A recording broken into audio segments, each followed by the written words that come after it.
Welcome to Section 2, Neural Networks. In this section, we'll take a look at the basics of how neural networks are implemented, though we won't be focused on fully building a neural network ourselves, just understanding the idea of how a neuron and layer works.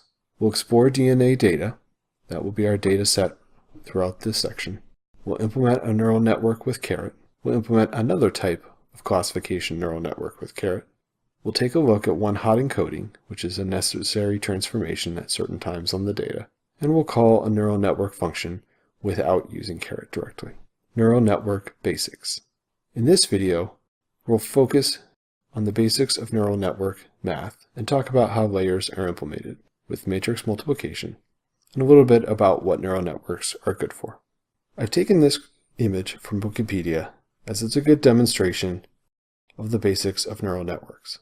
The red circles on the left represent input features from the data set. You can think of those as columns from our data frame, or X, that would be passed into machine learning examples that we've done prior. Each of those different features is passed to each different neuron in the middle layer, or the blue circles.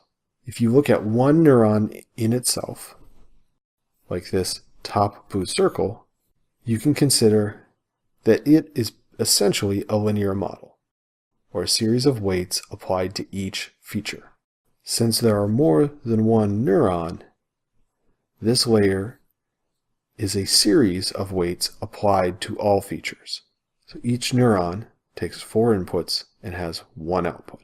In this way, neural networks are fairly good at picking up on patterns of features or combinations of features.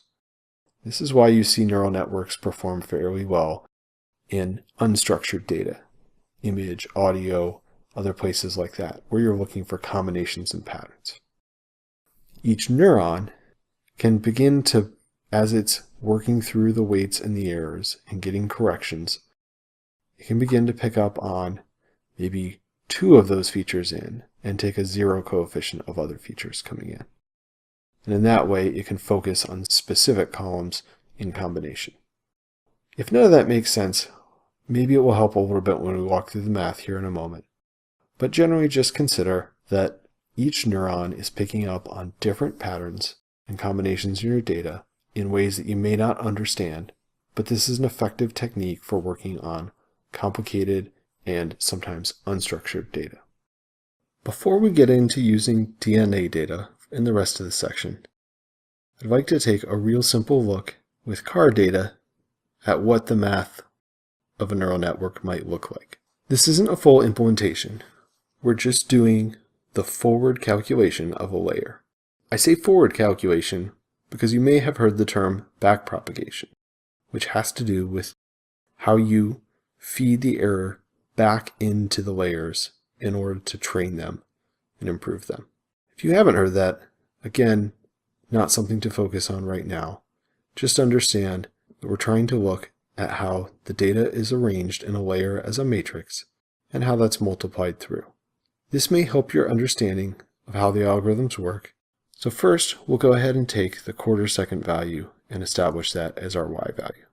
Since we're not actually calculating the prediction, it really doesn't matter yet in this case.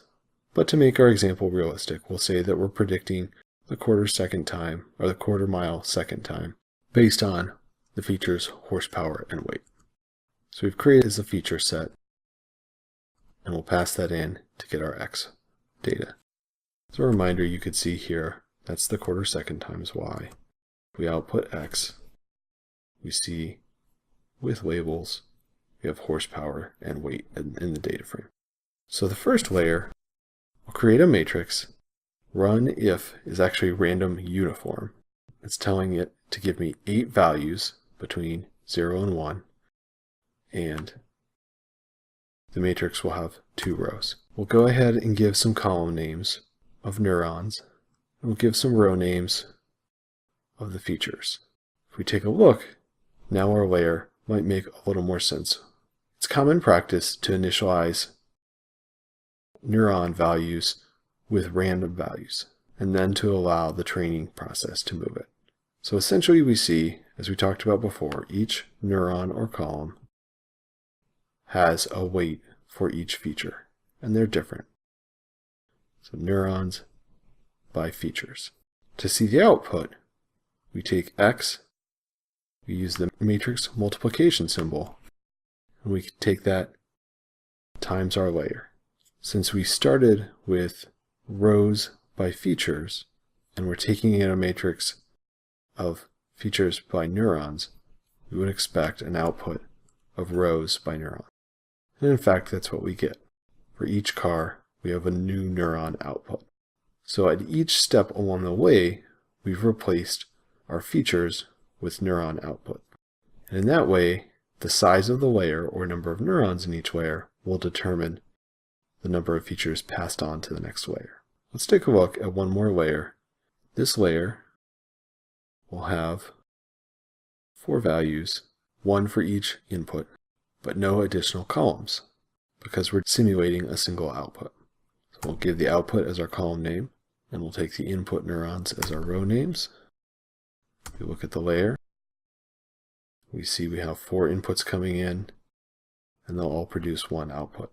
Since our multiplication here will be the output of layer 1, which is cars or rows by neurons, and that's times neurons, which we're calling input here, by output, the result will be rows or car names by output.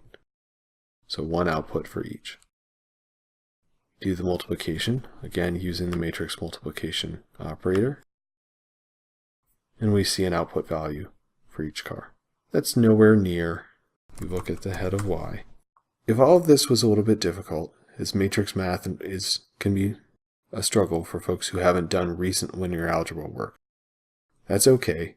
The general idea is just to understand that these neurons take combinations of features, mathematically, to create values.